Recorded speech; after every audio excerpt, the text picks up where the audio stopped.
And good evening, everyone. Welcome to another edition of Tanya Talks. I'm your host, Tanya Ricketts. And tonight, I'm so happy to be joined by our guest, Shar Rai, Dr. Shar Rai, my apologies, and the beautiful soul inside and out, and that we've had a lot of offline discussions about our topic of You Don't Define Me. It's going to be an interesting one this evening because it is so layered and so deep. It's charged. It's beautiful, a lot of things. Dr. Shar Rai is a chiropractor. She is also a coach, corporate wellness specialist, and the co-founder of the Empowerment Project, I believe it is, Empowerment Facilitator. That's right. Yes, and we are going to be able to find Dr. Shar Rai at drsharrai.ca. So I will mention that again at the end of the program so that you can reach out to her and see what she's all about and make that connection with her. So let us begin. Welcome. Thank you. Thank you for having me, Tanya. I'm so happy that we're doing this tonight live. I mean, you're right. We have had these offline conversations that have been so deep and so near and dear to both of us. So I'm really glad that we're able to share this conversation with others now. Yes, yes. It is a topic. You don't define me. We are talking about it from the perspective this evening. It probably will go in a lot of different directions. It sparked it with us of, your children are biracial, I'm multiracial, and that's really how it all got started. But really what I want to do is take a step back and ask you to share with me, because I know you shared your own experiences in life of people defining you, and what really changed for you that made you realize, hey, people don't define me. I think the start of it was being with my parents, immigrant parents, very culturally charged. So, here they are, they're coming from India. And although they're in a new country, in order for them to feel as close to home as possible, they really held on to a lot of their cultural ideals. So, I was raised with two other brothers and a sister, right? I'm the second oldest. And, we were brought up listening to Indian music and eating Indian food and watching Indian cinema and all of those kinds of things, anything that sort of kept us at home or close to home. But I think the big disconnect came from me when, as you know, a lot of kids start discovering who they are and questioning who they are when they're out with people that are not like them, right? So I'm going to say probably when I was in grade 2 or 3, I noticed that I was different, right? Like, so I'd be in a classroom and the teacher would be going down attendance and I would be sweating like, oh my God, she's going to come to my name and she's going to butcher it. So my real name, my Indian name is Sharu. It's Sharu. And it sounds pretty simple to say, but every time I walked into a classroom and the teacher would do attendance, they would butcher my name. I was called many things other than Sharu. So at that point in time, I was like, I don't like the way that it makes me feel, right? Like I'm feeling really uncomfortable. How come everyone else's names are so easy to pronounce and mine's so difficult? I'm laughing because I've been there.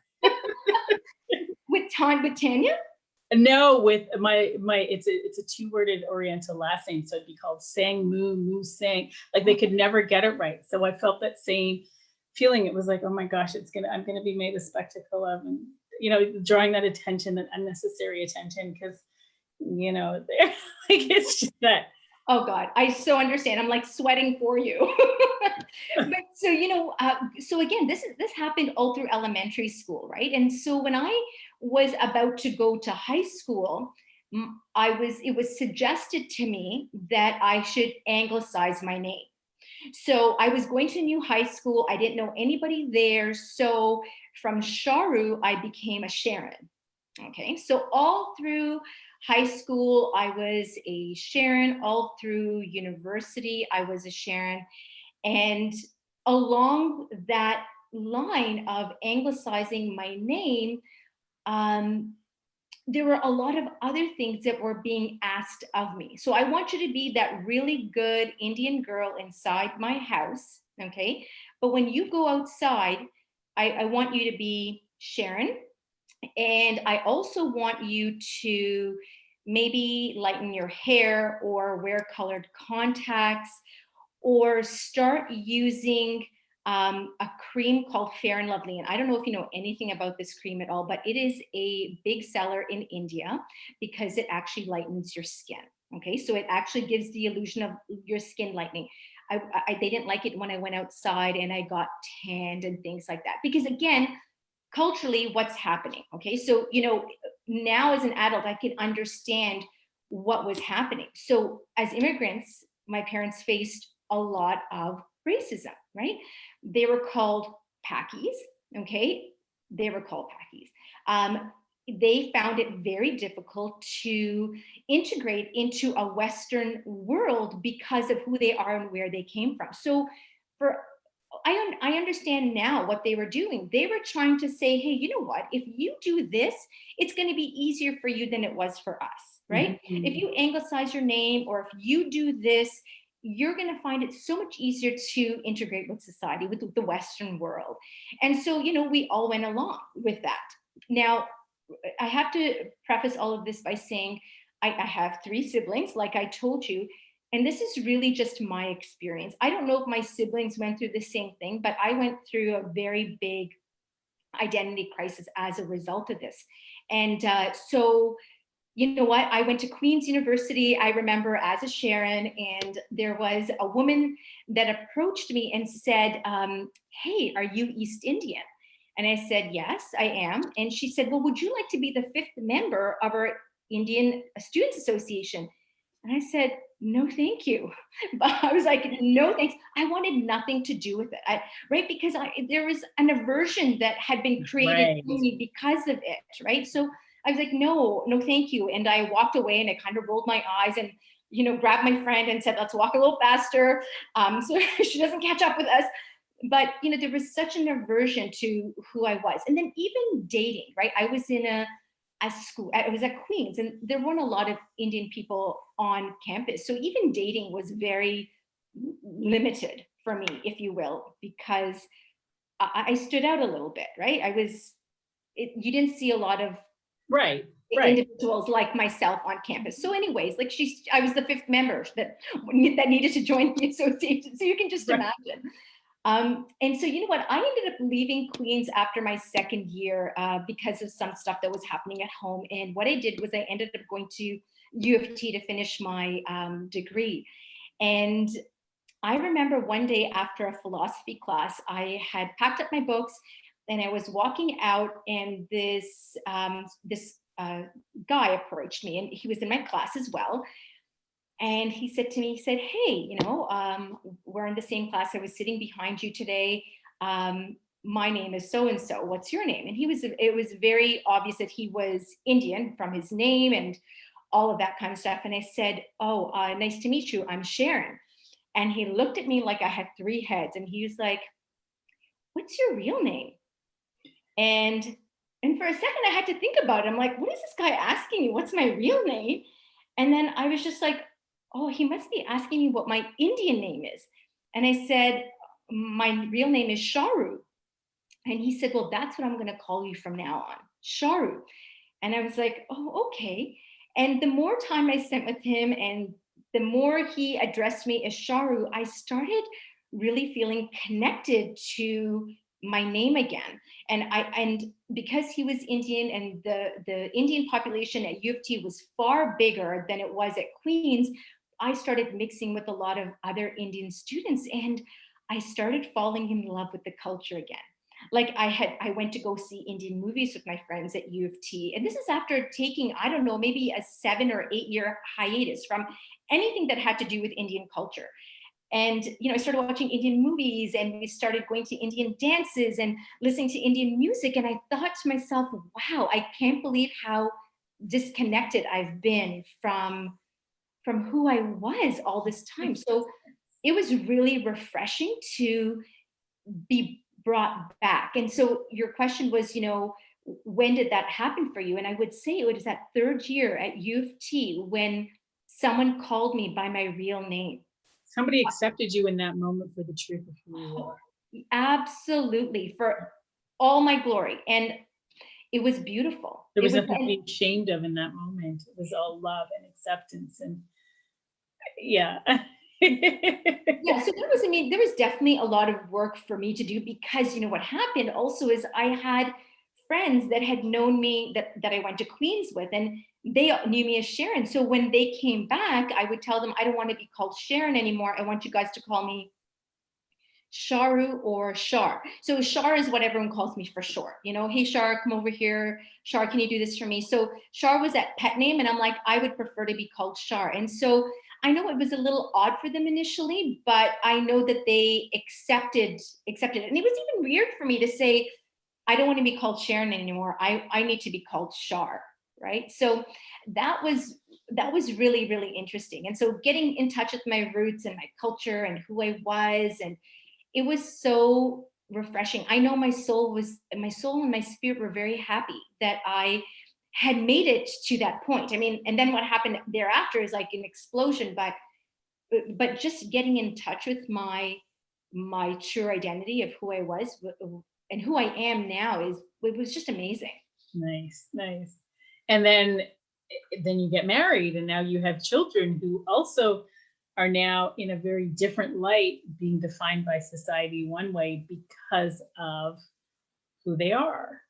Yes. And so I married someone who's West Indian, which we talked about. And so he's Black West Indian, right? So, and you know what? Can I just say, if I say something on here that is offensive to somebody or that's incorrect, I want to apologize now because I am going through a huge learning curve uh, with identifying people properly. And in fact, I was showing you this book. Yes. This book is anti-racist. Like this has become my new literature. Like I've been reading books on inclusion and diversity and identifying people correctly so I can be far more inclusive. So I want to say, if I say something that is not in alignment, please forgive me because I am learning. But this whole identity crisis, it happened to me when I think when I was like coming out of, like I said, my name and people saying my name grade 2 and then changing my name in grade 9. So I have 3 kids. I have a daughter that is 17. I have a daughter that is 13. And then I have a son that's 9 years old. And yes, they are biracial. They're half East Indian, they're half West Indian. And, as a mother, I've never looked at them any other way except as my kids. I've never identified themselves as, oh, you are Black or you are Indian, or I've never done any of that before because to me they were just my kids. But one day, actually very recently, which is hence the reason why I'm like grabbing whatever I can, so I can read.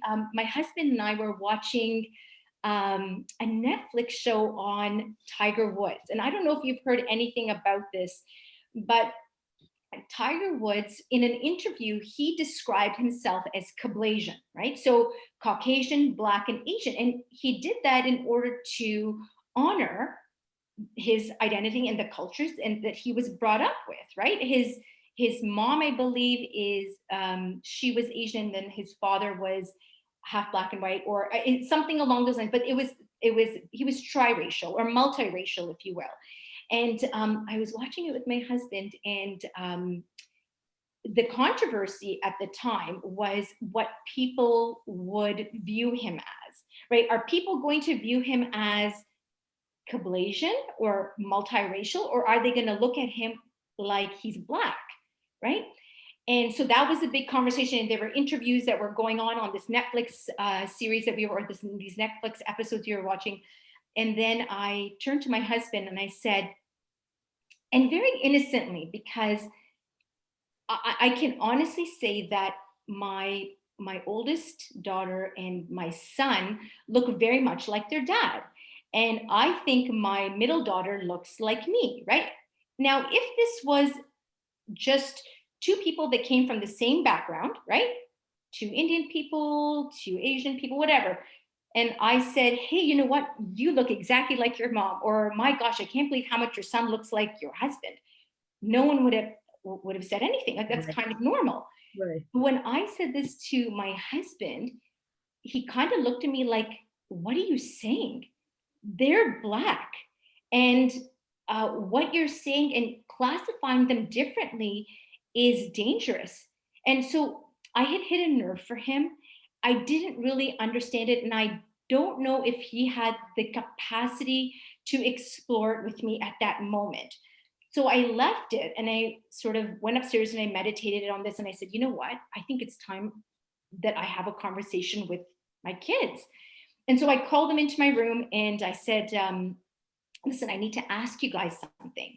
And they're like, okay. And I said, how do you identify yourself? And they're like, what do you mean? I said, well, I'm Indian, right? My parents are from India. I'm full East Indian. Dad is West Indian. You know, people look at him and he's Black. How do you identify yourself? And I could tell right away that they were kind of hesitant because I think they were afraid that they were going to offend me. So I said, listen, first of all, I don't want you to feel like I am going to be offended if you say that you identify the way that your father identifies himself. I said, first of all, I'm not going to be offended. But secondly, I don't want you to judge me for the questions that I have, because this has sparked up a huge identity crisis for myself. Like, a lot of this conversation is bringing up my own issues I had as a child. And not knowing who I was and having to change to blend in with society, but not actually being who I was. And so my kids were great. They said, okay, you know what, Mom, I identify myself as Black. So my oldest said, I identify as Black and biracial. She's like, Black biracial. I said, okay. My middle one said, same thing, Mom, I identify as Black biracial, but it doesn't mean that I don't honor the Indian culture. Like, I still love the food and music and the dress and all of that kind of stuff. I said, okay. And then I asked my son, and this was really interesting. I said, honey, how do you identify yourself? And he said, well, I identify myself as Indian. And I said, oh, okay. Can you tell me why? And he said, when I was in grade 2, there was a boy that said that Black people should not be alive. So this is, my son is 8 years old. He hears this on the playground. Okay. And we did deal with it with the school appropriately, just so everybody knows. Yes. But he said this to my son. So he said, since I heard that, I am afraid to tell people that I'm Black. And it broke my heart. I have to tell you the truth. It broke my heart to hear this little boy afraid of being who he was because someone was spewing out hate. So after I had this conversation with the girls, and I was so grateful and thankful to them for being so open and non-judgmental with me and my questions. And I shared a lot of my stories and why I was having this conversation with them. And, you know, my oldest was like, really, Mom, 17 years later, she's 17. So after 17 years, you're having this conversation. And I'm like, it's better late than never. And I said, you know, in all honesty, I've never looked at you any way other than you are my child. You are Alicia, you are Kiana, you are Justin. These are my kids. I've never looked at you from any other perspective. And so they were very grateful that the conversation happened. So then I went into Justin's room and I said, you know, I want to talk to you a little bit about what you said. And he said, I said, you know, I know that you're upset because of what happened, but do you know how it makes me feel? And he said, how? And I said, it kind of makes me sad for the boy that said it.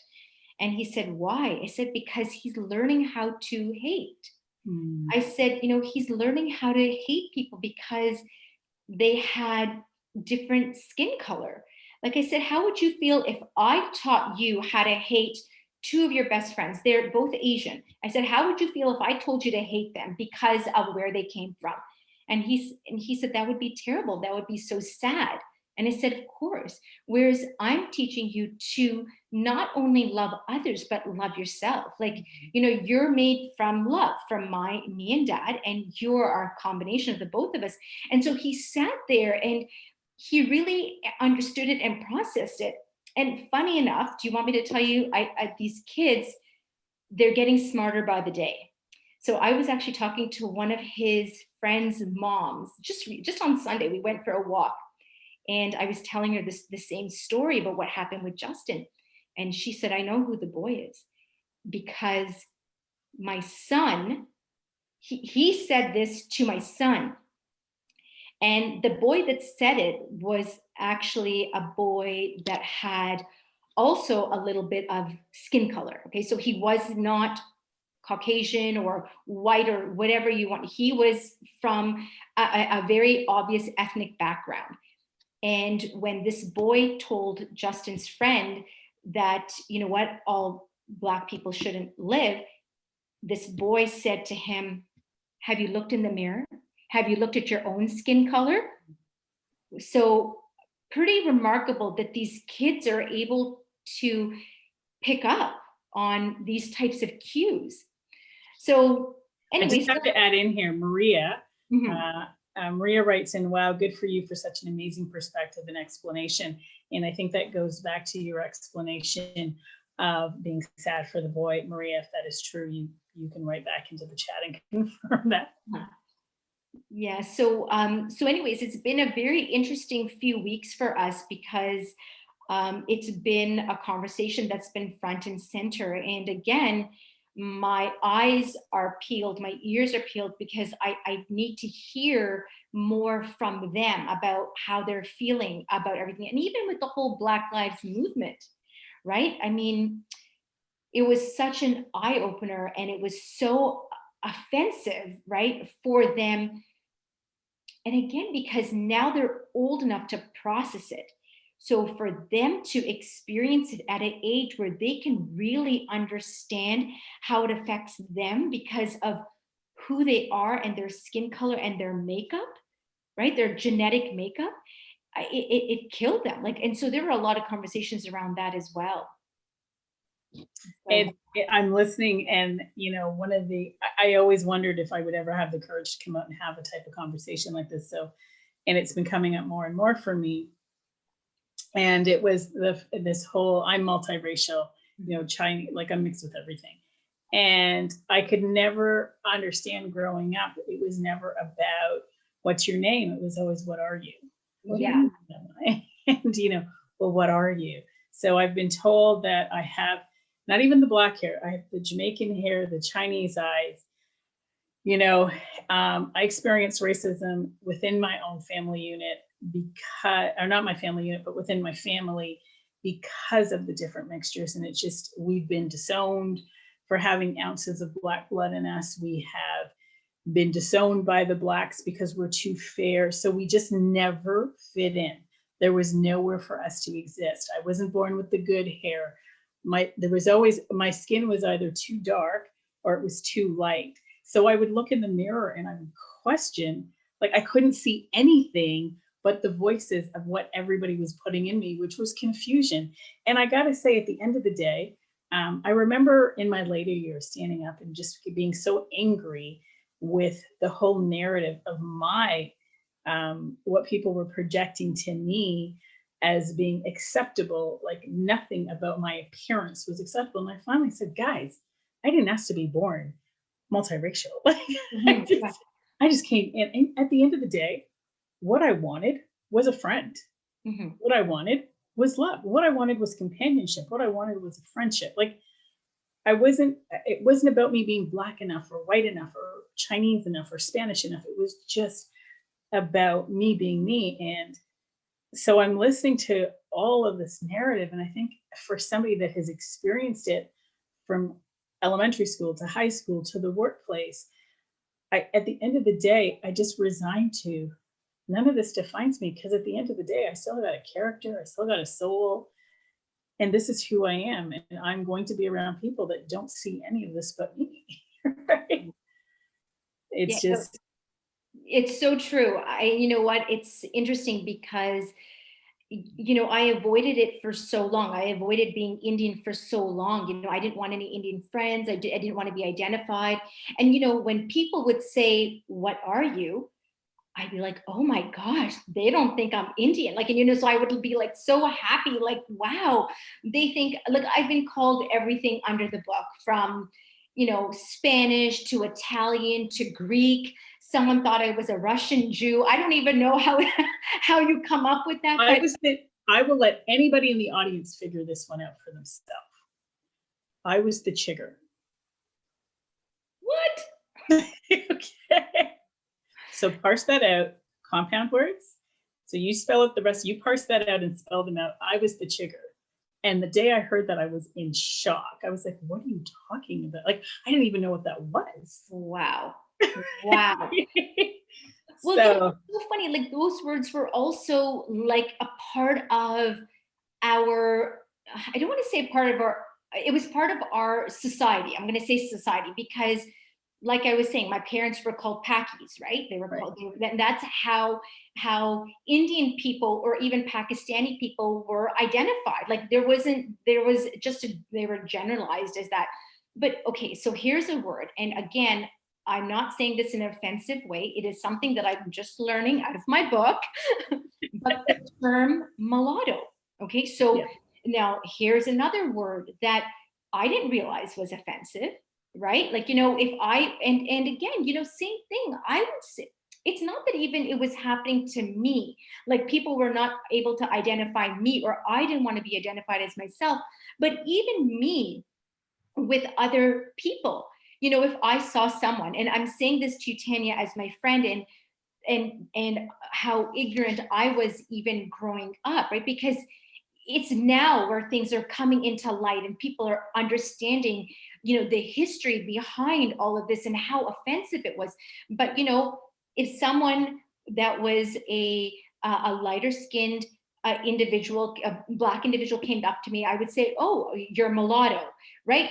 But they would never even correct me at that time because either they didn't know that it was an offensive word, or they ignored the fact that I was just being dumb, or I was just being ignorant or uninformed or uneducated. But the thing is that there, and let's even talk about the indigenous, right? Like they've been called many things, and now we know we honor their land, they're the indigenous, but what were they called before? I mean, I had this conversation with my mom, and again, my mom is she's 80. Okay, she came from India, and again, I'm not saying this to offend anybody, but she said that when they came here they would call them red Indians. Okay, so again, I'm not saying that to be offensive, but I'm telling you what she came, what, because she was it was what it is. Like, you're from my era, so it was a half breed at the time. That's right. There were all these Exactly. labels. And you know what? At the end of the day, I wrote an article once about me having an ethnic disease because all of a sudden, all these labels was like having an ethnic disease. It was like you were diseased. Right. And how do you cure that disease? That's right. How do you cure a disease when you can't identify it? Right. Like, and so, and it really is crippling to, I call, for me, like, and I'm not saying it doesn't happen in, I don't even know the word I'm looking for. Like if you're, a single race, that we all don't experience identity issues. There's a challenge in it. Like, I know growing up in high school, I remember a lot of Black girls saying, oh, you take all the Black men because you're fair skinned. And I was like, no, trust me, they don't want me because they said I'm too fair. So it was just like everybody's got these stories associated with you, but nobody's coming just to get to know you. So all of a sudden, your appearance is turning everybody away from you. And you're like, well, what did I do? Like, I smell clean. Like, I took a bath this morning. Yeah. What's the issue here? What do we got going on? Yeah. And I think it was when, for myself, and I don't know if there's anyone out there that can say they can identify with it. And even for yourself, again, you're not coming from different backgrounds. You're coming from an Indian culture, but it was really that projection of rejection. That really what it comes down to. Right. Is that we were being defined by something that we didn't need to be defined by. Right. And we created our whole life around it. Like, we made decisions based on these projections. Right. And I think that's the thing that everybody has to remember. And, there was a time that I was very angry with what was projected on me.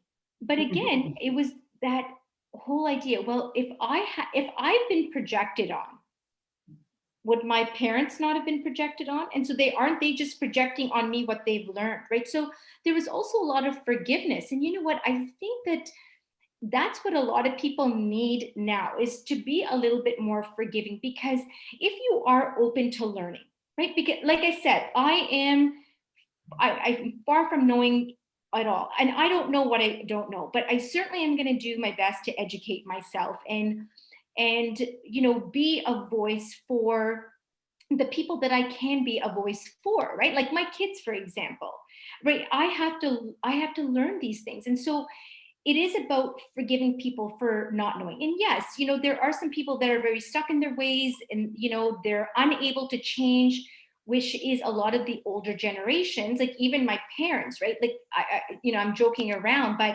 there was colorism in my family, right? Like, Oh, you're in there, all families, yes. right? Like, don't go out in the sun. Use the fair and lovely. Like, really.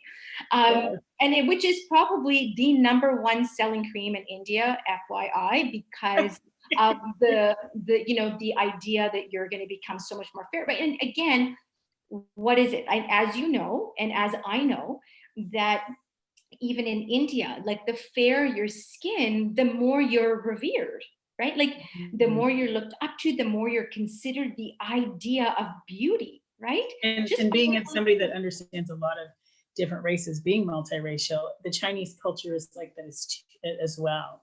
Uh-huh, The Japanese culture is like that as well. That's why they're with the umbrellas and right. etc.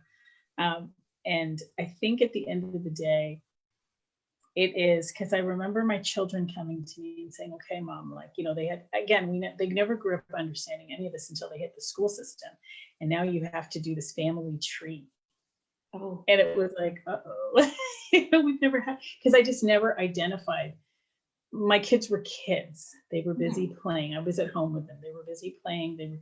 There was no racial this or ethnic this. It was just, you have breakfast, we're going to the park, you're taking a nap, you're dirty, you just messed up my kitchen. We were normal. mhm, And they get to school and they've got to, my daughter had to color her family and she had a different crayon color for everyone. And a kid made fun of it, and then they had to do this. And then my kids were like, "Well, what are we?"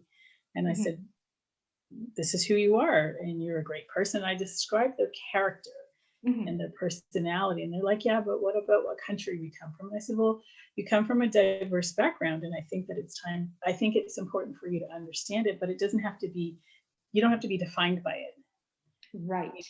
And that I don't even know where those words came from when I said it to them, but I just remember the light bulb going off that you don't have to be defined by a race. You can be defined by who you are. Absolutely.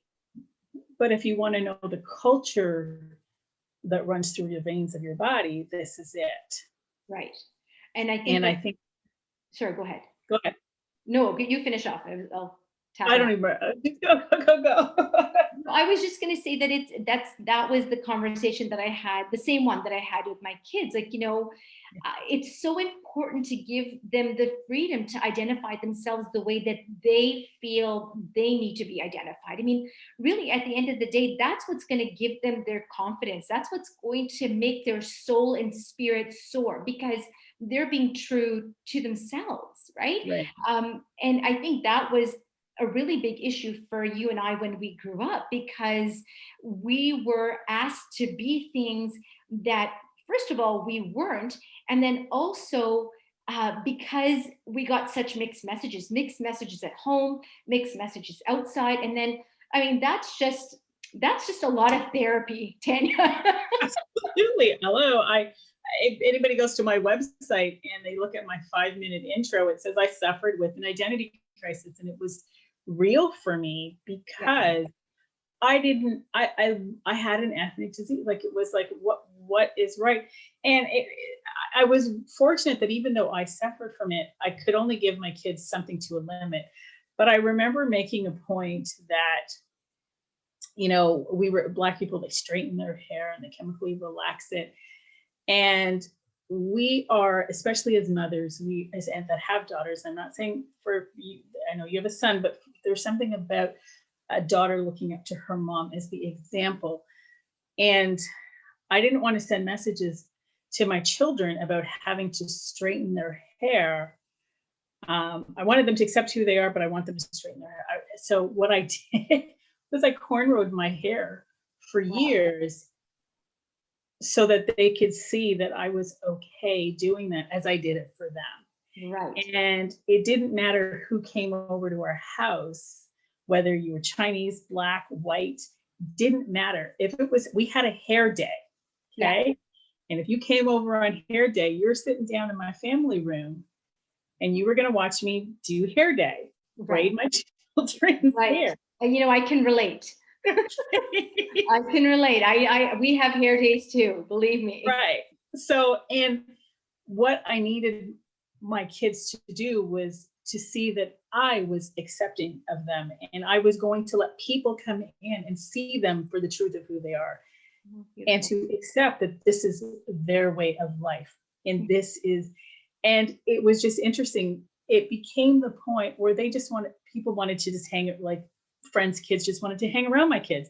And if this is what it meant for them to hang around my kids, they were happy to do so. So it sent a different message. And my kids, fortunately, in this area of their life, they're very grounded. This is my hair. This is what I got to do. Daughter goes away to school. She's like, yep, I got to tie my hair down. That's right. Listen, I know. And it's glorious. I mean, their hair is absolutely beautiful. I mean, my gosh, believe me, I had my struggles just again, because I was dealing with a hair texture that I wasn't used to. And, my daughter would be like, I hate you, because I was like, I'd be tugging on her hair, thinking I'm doing it right. But like, she would be screaming because I'd like be pulling on her scalp. Right. So just very funny stuff that way. But it's very interesting that you're saying that, because I used to straighten my hair once in a while before I had kids. And then after I had Alicia and Kiana, I stopped completely. And I wore my hair curly all the time. And that was very simply because they had come to me one day and said, I want to straighten my hair. So same thing, they're seeing a lot of people around them, like their cousins all have straight hair.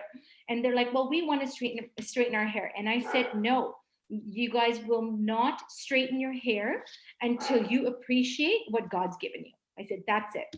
Right. And that actually, and that's that acceptance thing, right?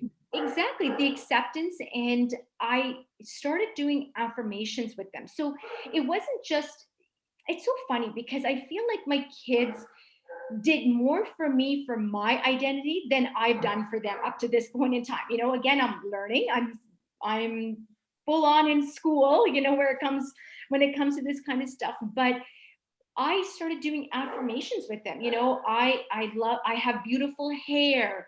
My skin is beautiful. I have the most beautiful eyes, but just any characteristics that I felt they needed to really embrace, right? Because again, my two daughters, their skin color is different. So I didn't want one to feel one way and one to feel another. I'm too light, I'm too dark, or she's lighter than me, she's dark. Like, I didn't want any of that. So it was like, how can we just accept and love who we are with what we have? And as I was doing this with them, Tanya, it was like the light bulb was going off for me. I love my hair, and I love my skin color, and I love my body, and I love my jiggly tummy, that you guys have stretched to the nines. Like, that's another conversation. Yeah, that is truly another conversation. But it was all of those affirmations that I wanted them to really feel good about who they were, because I didn't. When I was their age, I didn't like myself. I didn't know who I was. And so again, I'm not upset with my parents or anything like that, because they too did the best that they could. It was part of the norm back then, though. Let's be honest. When we were growing up, it was the norm to conform. Like, there is a lot more, there's a different narrative going on in what media is displaying, with more of the mixed interracial marrying, like you're seeing it in commercials. Different body sizes, but for so long, not even just the races, the body image. You don't have to be multiracial to go through this, but we were defined by the image of our body, the size of our bodies, the body shaming that went on. Yeah. We were defined by so much. Right. You know, and everything really projected the narrative that if you weren't packaged like this, then you didn't belong you just weren't accepted. Like you were the bottom of the barrel, so to speak. You know, so you did whatever you had to do to really conform and to try to fit into that definition, and failing miserably at it. Right. And I know you know that feeling, right? Because you try so hard to fit into somebody else's box, and it doesn't work. I mean, you end up really becoming quite depressed because you don't know who you don't know who you are. Like, you know, for a long time I thought I was not Indian and I was something completely different. So, you know, I just didn't want my kids to grow up that way. I wanted them to really embrace everything that they could about them in this moment, in that moment. And like I said, it brought up a lot of my own inner child hurts and my whole identity crisis, and just feeling ugly and not accepted and not good enough, like, you know. Because that, again, that's how I interpreted the narrative. You know, again, this is really just about me and how I viewed everything. I have, like I said, I have 3 siblings. They might have looked at it in a completely different way, right? Absolutely, because everybody's experiences are different. What would you say are some steps people can take in learning how to start being defined by the truth of who they are and not by society? I think you need to look at yourself in the mirror.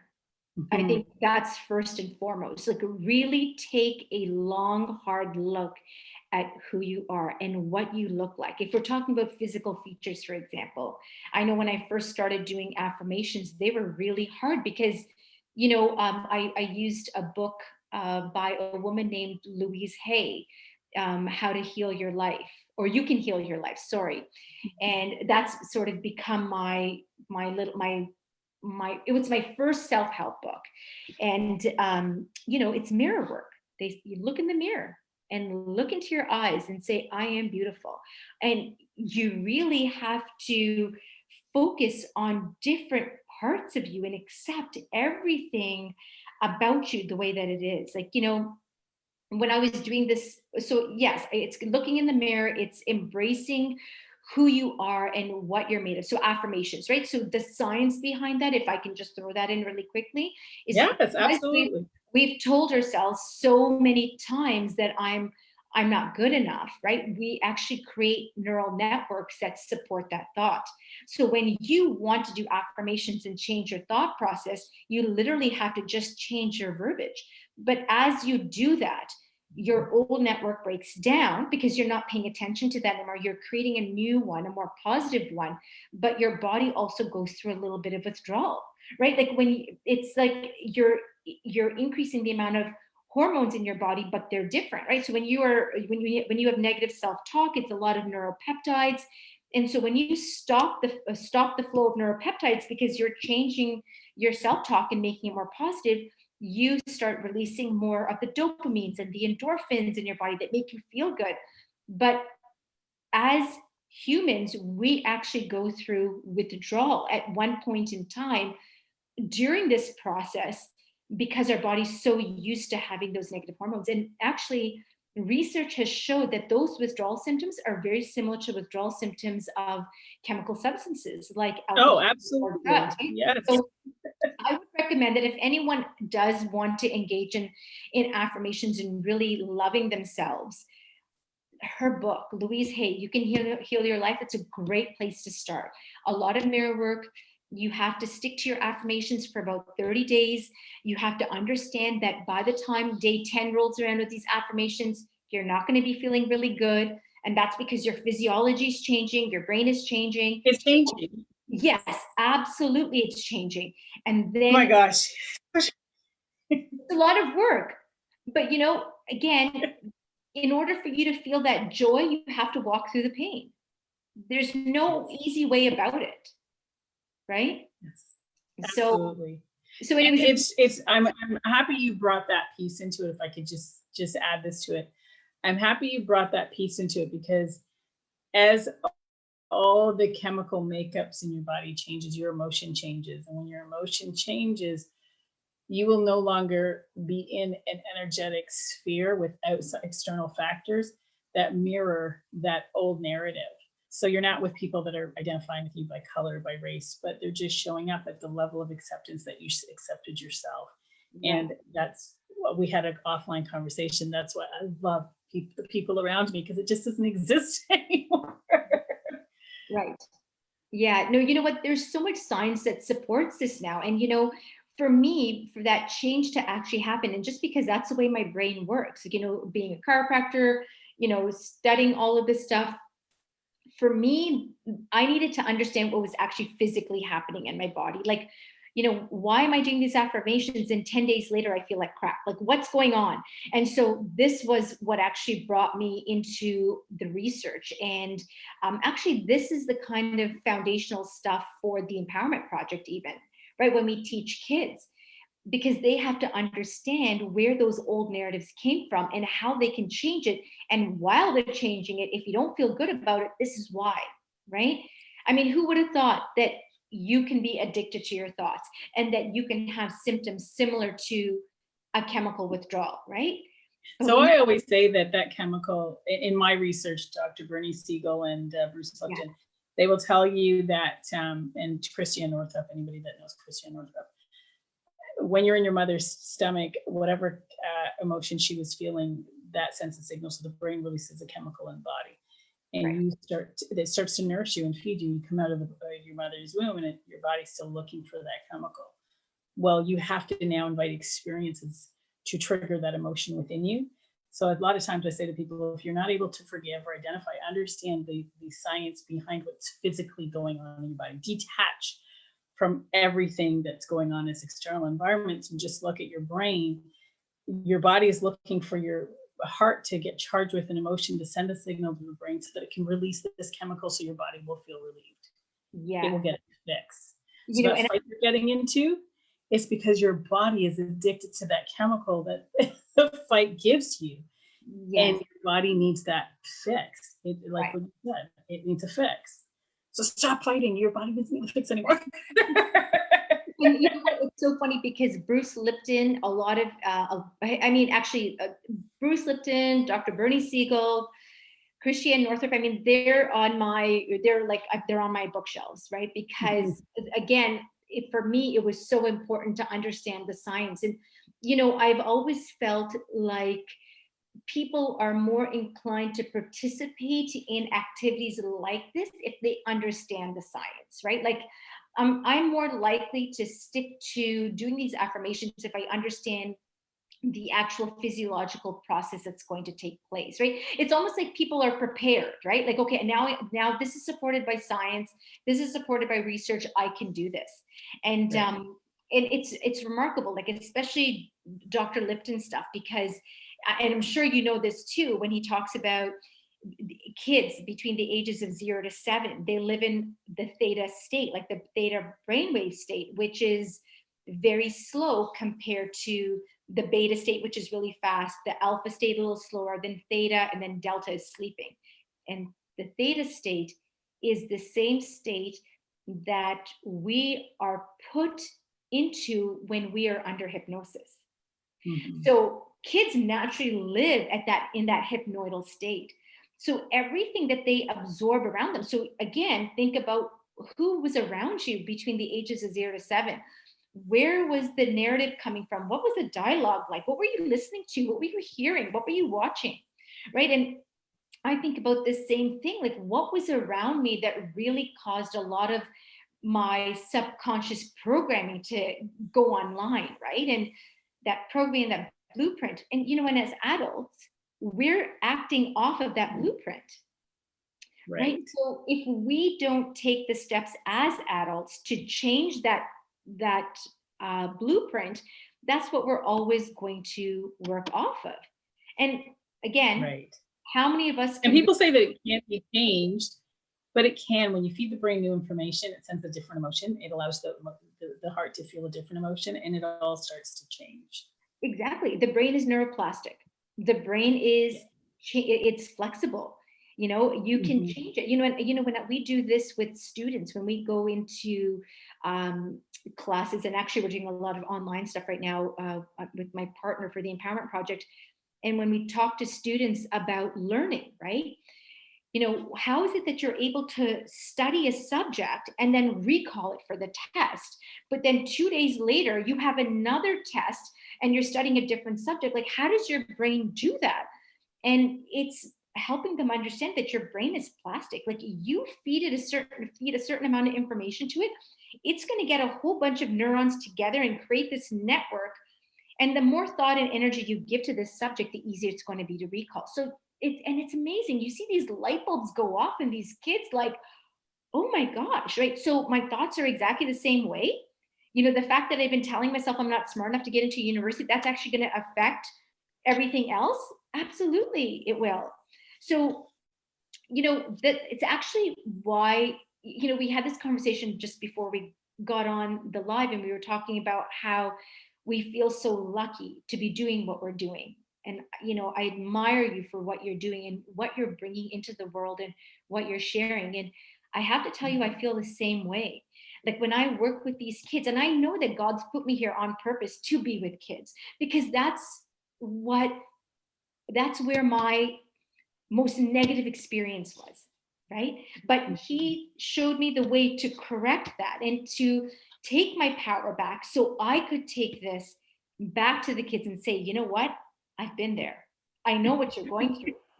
I know what you feel like. And I'm not just saying that. It's interesting. I want to. You talked about kids and tests and studying, and moving from subject to subject, and how much the brain processes, and just correlating it with the whole defining self. In my narrative in life, or my belief in life, is to study thyself and know thyself. And gosh, what we will do to ourselves is justice. Like, we will do justice to ourselves when we can define ourselves based on how we study ourselves and get to know ourselves more deeply and intimately. Yes, it's And so true. that allows us to tap into our true potential, tap into our personal power, fall in love with yourself where you're becoming curious about who you are. And Right. let that definition of who you are come through your soul. Like, let it organically, and through that true association, a deeper connection and association with yourself emerge. Exactly. We're so attached to what other people think about ourselves, right? And so this is the whole thing. Like, how are you defined? Like, who has defined you? Who has put those parameters around you? And it's, you know, we're almost afraid to be something else because we actually have to say goodbye to our old selves, right? So in that Right. process of getting to know who you are, you're actually grieving the loss of who you were. Oh, I was about to say, when you finished that, I was like, okay, should I let you guys in on a little secret? When I first started this work and I realized, there was a moment, like, I remember sitting on the bed, and I was at a crossroad, and I was like, oh my gosh, like, the blue pill, the red pill. And Yeah. I had found something out about myself in a good way. I was like, oh my gosh, this is why. And now I can change it. And this is great. And then I looked over at my old self and I started to cry. And I'm like, why are you crying? And I'm like, because you're grieving that person doesn't exist. It's just almost impossible to go back to that person, but it's kept you safe. You had a close, intimate relationship with them. And I cried because I felt sad that I had to leave that person. It Yeah. was great, but it didn't serve me. It was unhealthy. And then later on, I got excited to leave that person. But It's a in the process, initial, it was, man. It's a process. yes. And I think that is probably the biggest fear for a lot of people. Because, like I said, anytime, like defining yourself and figuring out who you are, it's a self-discovery process. It's a Mhm. journey that you're on. And this journey doesn't end, as you know. You know, every day I'm learning more things about myself. Every day things that are really deep rooted in my inner child come up, and like, oh my God, I thought I dealt with this, and here it is showing up again. And you're like, oh my God, am I going to have to take the day off to deal with this? So, and I think Literally. I think that's what it is. Like, self-discovery is a lot of people are afraid of it. And like I said to you, you were asking what the tools were, and the greatest tool and the greatest gift you could give yourself is just look at yourself in the mirror. Like, take off your makeup, take off your clothes, and just stare at yourself in every single inch and part of you, and embrace it and love it and honor it. That's a hard thing for a lot of people to do, right? Because most people are not going to say, I love my saggy tummy because I gave birth to 3 children. Most people are like, I need to find a really good plastic surgeon. I need to go and see what I can do about that. A little nip, a little tuck, But and if all us women just realize that, I'm not saying every woman out there, but a lot of us, if we just embrace, because we're unconsciously, we're also comparing ourselves to the next woman. Of course. That's had 3 kids and has abs, or I mean, I don't have 3 kids and I've got a jiggly tummy. I've only had 2, so. And it's so true. And you know what? That's the thing. When we start comparing ourselves again, right? That's the fear. Like, if I stop and actually go through this process to really discover who I am and embrace what I am, then what am I leaving behind, right? Because we know it's painful to go through that process, but it is so rewarding and it's so liberating. Like, it's so empowering to be able to step into your own light. So, and again, it's just, I would highly encourage people to try to find a way to get onto that journey, to get onto that path. And know thyself, study thyself, and be in the mirror. That's right. Exactly. It's beautiful. Like, these saggy boobs, they fed 3 children. Like, I'm good. Right? And what a gift and a beautiful miracle when we can stop being defined, but embrace just what the resources we've being given the body, we've been given the senses. When we can stop being defined by anything outside of the true naturistic self that we are, our life will be so much simpler. Exactly. It really, really will be. And so, anyways, I think it's amazing that you've asked me to be a part of this conversation. And I hope anybody that's listening has got, has been able to get some information out of it. But where's that book? Hold that book up again. Right here. Here we go, everybody. Here we go. My new literature. And I'm so proud of it. I'm so excited to read it because I'm, again, learning so much. And I guess it's one of those things, I think I'll be a student for the rest of my life because I just love learning, and learning to be more inclusive right now is that's my next step. Absolutely. I get it. Thank you. Just before we close out, I just want to remind our audience that Dr. Shar Rai is a chiropractor, so you can reach out to her on drsharrai.ca. Get in touch with her if you are looking for any sort of chiropractic treatment.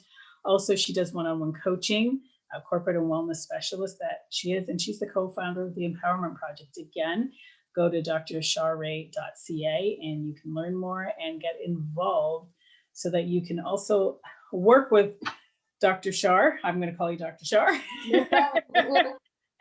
So that, you guys can start to learn, for anybody out there that's struggling with how they're being defined. She will be so happy to work with she's ready to work with each and every one of you on how you can start to live from your own definition and not someone else's.